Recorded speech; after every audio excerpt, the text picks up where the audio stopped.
Yo, yo, yo, it's Ronald West with your boy Xavier Carnegie, and you're watching Say Word. Yes, sir. Add it up.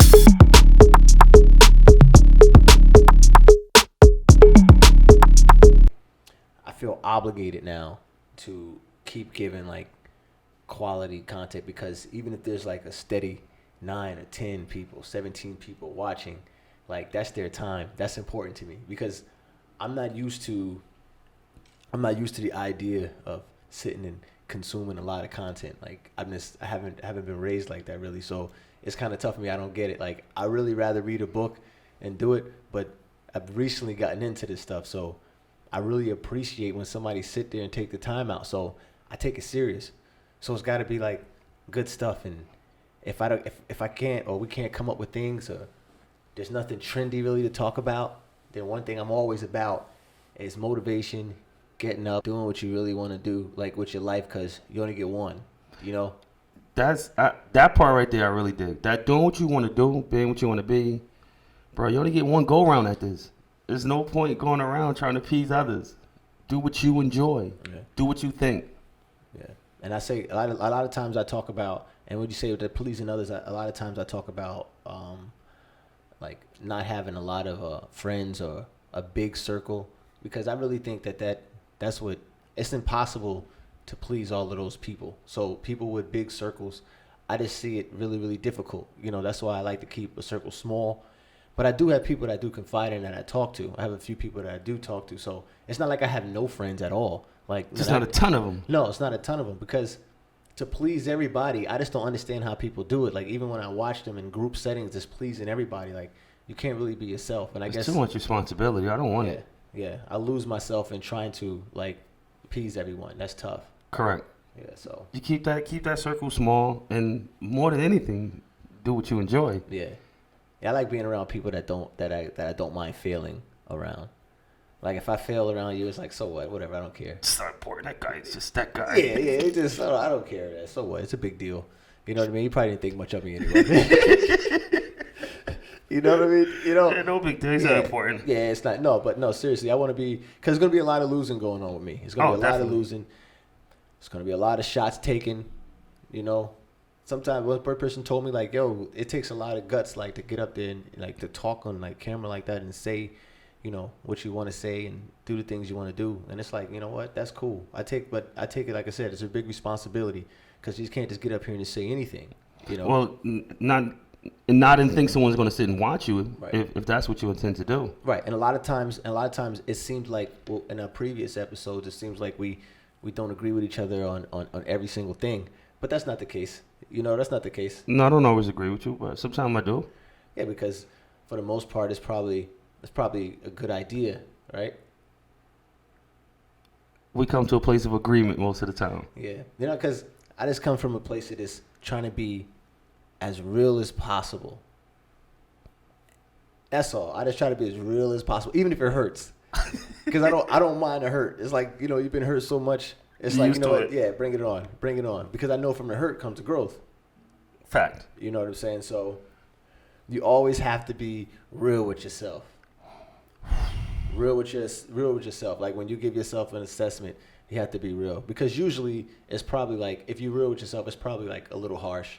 That's those self-audits people need to do. I mean, I try to do a lot of that. You got to do self-audits. You got to look yourself in the mirror, tally up good, bad, make adjustments. If you don't have those honest conversations, you can't grow. You find yourself stagnant. Mm-hmm. Wonder why nothing popping off for you in life, complaining. Take some self-audit, make some changes. Hold yourself accountable. But then the thing is, like, what if you do take the self-audit and you realize, like, dang, I got a lot of stuff I got to work on.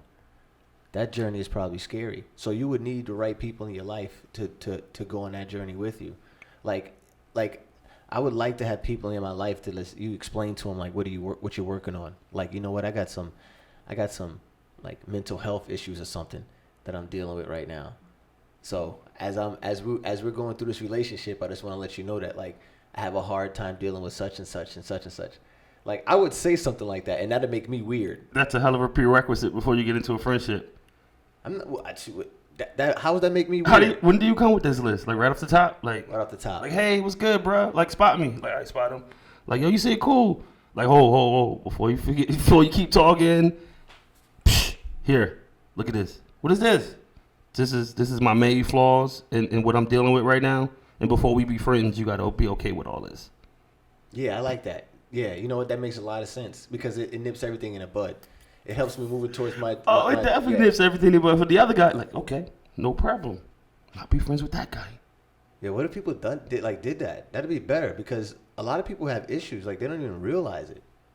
Like, you know what I'm saying? They don't even realize it. Like, when you know you have things you're working on, like you're better off for working on them than those who just act like they don't have things that they need to work on. But again, those people who are not honest with themselves. They haven't taken them honest self assessments.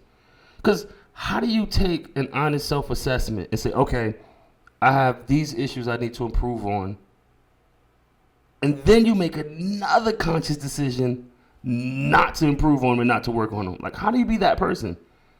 So I think it's more so people just aren't taking those self audits honestly. Because no way you can take a self audit and acknowledge flaws and make a conscious decision not to improve on it. It takes a lot. You asking somebody to change, that takes a lot. Change isn't easy. It's hard. It's definitely hard. I'm not saying it's easy. It's definitely hard, but all of the hard shit, like that's where all of the charisma comes from when you do those things. You know what happens? Like I get on here, I can make a mistake in what I say, all right? I don't care. Somebody could comment like, no, that wasn't right. That fact wasn't right. And whatever they had to do. It doesn't matter to me because I know one important thing. That person isn't perfect too. Like we both aren't perfect. Like, so what? Well, I mean, that's a great way to look at it, but in anything, even I look at all of the people in my life who would sit here and judge anything that I'm doing, like authority figures or anything. And now I'm to the age now I'm old enough to know like, so you're not perfect neither.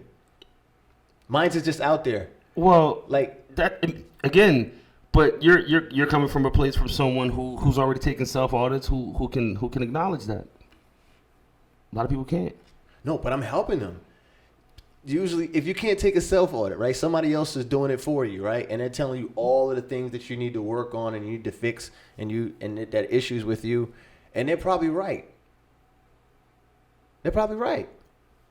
So I'm saying just take it. Take it and just fix it. That's it. It depends on where that's coming from. No, the reason why I'm saying take it and fix it, because here's the other thing. You got to realize that person that's telling you everything isn't perfect either. And the reason why they probably can see that in you is because those are things that they have to work on. Every time I talk about somebody, it's always some shit I have to work on too. Every single time. Every single time. I think that. Like, yeah, you got to work on your, you know what I mean. Your greeting was a little wrong there. You got to fix that. You can't be nervous and timid. I saw it all in you. How you think I saw it? Cause I do it. I do it the same thing. So that whole pot calling the kettle black is mad accurate and mad appropriate then. Right. So that's why when anybody says anything bad about me, I'm like, so what? You got issues too. I'm gonna go work on mine. You gonna go work on yours? No. I'm just happy. Like, I'm man enough to work on mine. Man, woman, it don't matter. I don't want to get into that. I'm gonna work on mine. What are you gonna do about yours? Like, mine is out in the open. My issue is out in the open. Like, so what? Your issue is not out in the open. You're still hiding yours. Mine's is out in the open being worked on. See, that's what I like, man. It's cool, man. All of the criticism and everything. Like, I just know the only reason why you can criticize so good and make these points because you see the same issues in yourself. Listen, I operate from like a similar philosophy, but I wish everyone can't process it that way. You should take the criticism, take the self audits, take the comments others are saying because they might see flaws in you that you might not have noticed because they got that third person view of it. Improve on it. That's the fun part. Improve on it. Think about this. Like I said this before, anytime you've ever talked about somebody, how were you able to get to talk about them so well? And pinpoint them so well, and even mock them so well. Oh, you're accurate. That's because you hold the same traits. You see it. It's all in yourself. Yeah. You hate it in yourself. You're like, ooh, there you go, right there. Yeah. I'm gonna poke that one. Yeah. That's why it's hard. It's very difficult for me to walk around and like I don't judge. I try not to judge, but I make assessments. I profile. I do all that human stuff, man. You know, but if I can ever say this about what anybody does, if I could say this phrase in my head, like I do sometime. Remember that. Like I do sometime. So that means if somebody that is getting on my nerves because they're too loud at one point, or they're doing something that I think is silly at one point, if I could say like I do sometime, I just don't get mad. I say like, yo, that's just the way it is, man. That's just them. That's just that person being in their element, doing what they do. Like, who am I to say anything? That's a really good way to look at that. Yeah.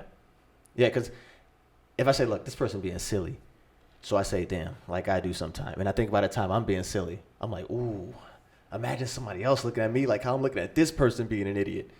I'm like, dang, I'll never just leave it alone because I've been there, you know? So it depends. Maybe you was in your house being an idiot and this person was just outside interrupting others' day being an idiot. Well, silly, idiot, is an idiot, silly is silly. It doesn't matter where it is, really. I don't know if I could say like I do sometime. It doesn't. So you never act, okay. And the point, like if I've ever done something silly in public, maybe it wasn't the craziest public setting, I can't get mad at somebody else for being silly.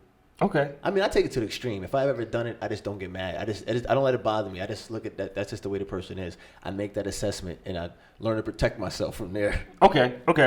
You know? Like, I'm not going to say nothing. I'm just not going to come back around you anymore. I take this. Maybe I do that because it's a defense mechanism. I decide, you know what? I'd rather this person be in his element or her element so I can know them the best of to my ability, so I'll know how to maneuver around them, rather than them understand what ticks me and I don't like. Like you Steve Irwin people. They try to hide it. They try to hide it for the rest of the relationship or all the time when they're around me. They hide their true feelings. I don't want that. I'm just like, yo, be you, man. I don't care. It ain't gonna bother me. I'm silly sometime. I'm crazy sometime. I don't make no sense sometime. I'm wrong sometime. I'm right sometime. Doesn't matter to me. I don't own that awesome trait that you have there. Yeah. Yeah, I don't hold that. No. So what is your view on that? I don't listen.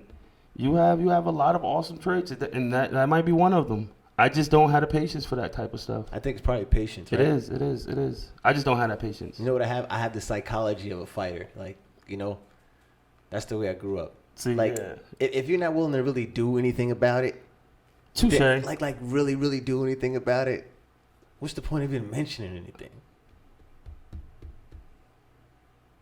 I'm petty. I watch people like, okay, you want to be petty? I watch people piss other people off all the time, and they never know when they're going to need that other person. Touche. Well, yeah. But again, you got to be willing to live and die with your decisions. Yeah. If I do that, I'm willing to live and die with that decision. Like, I might never go to this person. Okay. I done already made that assessment in my head already. Oh, so it's like, that's it. You just already cut them off. It is what it is. At that point, if that's the cost of it, I'm willing to accept that. Yeah. Get them petty, bro. I can't help it. Just petty pin the grass. I'm working on it, bro. So all you got to do is realize that you're not perfect, man. And then if you look at your ugly traits and the things that are so ugly about you that you know, just imagine somebody and other people realizing that stuff. And it's just like, oh, man, let me just, whatever anybody comes with, I'm fine, man. I know I got issues. You know what I mean? Everybody has it. So there's no point to really, like, to be worried about it. Like, so I accept it all, and I just watch it. As long as those traits don't clash with me.